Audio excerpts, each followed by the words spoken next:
from Seaside Park, New Jersey, Governor Christie. Governor, good morning. Good morning, Charlie. How are you? Fine, sir.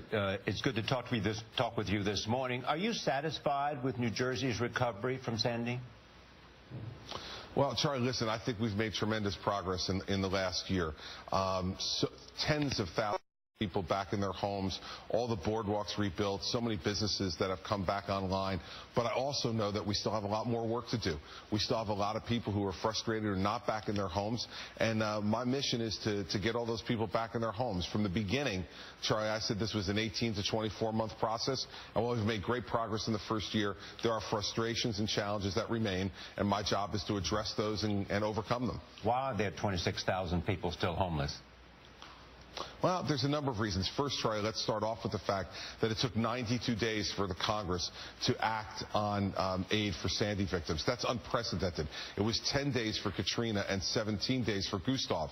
And you remember me being pretty exercised about it at the time because I knew what that would do to add time at the end. So the first federal dollars from the Sandy aid package didn't flow to New Jersey until the end of May. Governor, it is true there were delays, and yet $60 billion in federal aid.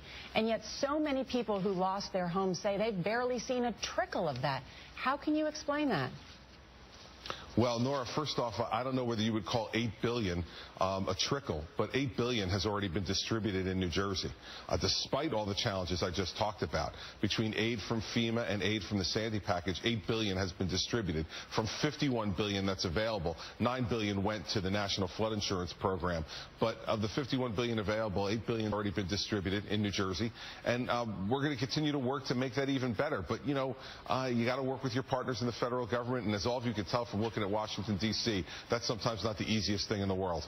Let me ask you about Washington, D.C. and the current problems with Obamacare. Jan Crawford just reported that 800,000 people in New Jersey are getting notices that they can no longer keep their existing plans.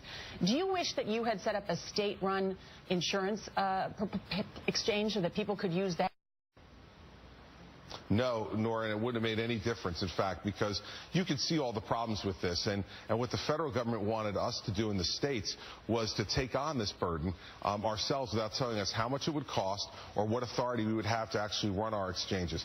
That's why myself and 33 other governors, both Republican and Democrat, said no to a state-run exchange. The real problem is that people weren't told the truth. You can remember they were told that they would be able to keep their policies if they liked them. And now you hear hundreds of thousands of people across the country being told they couldn't. So the White House needs to square that with what was told to the American people and told to the Congress beforehand. And it doesn't seem to square at the moment, but we'll wait and see. Let me turn to the NSA. As you know, you have said that if people who want to crack down on the NSA would regret it when the next attack came. Do you want to suggest to America that NSA should be doing everything it was doing and it's necessary for America's national security, even if it involves tapping the cell phones of foreign leaders? I'll tell you, Charlie, what the folks in Washington should be doing is doing their job. And that means the folks at the White House and the folks in Congress. I remember, as you well do, when Hurricane Sandy hit and the president came to New Jersey, you welcomed him with open arms and you believed in the cooperation with the federal government. But this morning, you seem to be attacking the federal government at every level. Charlie, all I ask of people is do the same thing I do, which is to be held responsible for doing their jobs every day.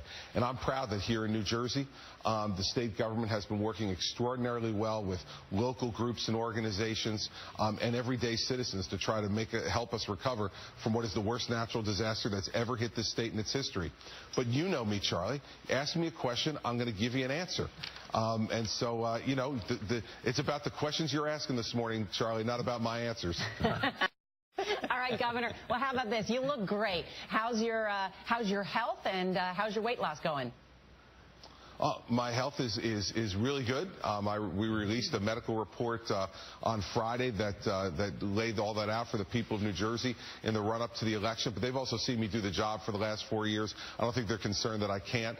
And as my doctor noted in the report, my weight loss has been good and steady. I feel good, and you know, we're just going to continue on the program. Governor, good to see you. Thanks for joining us. And we're thinking about everybody in New Jersey and New York that's been affected still by Superstorm Sandy. Thank you. Nora, thank you. Charlie, thank you for having us on this morning.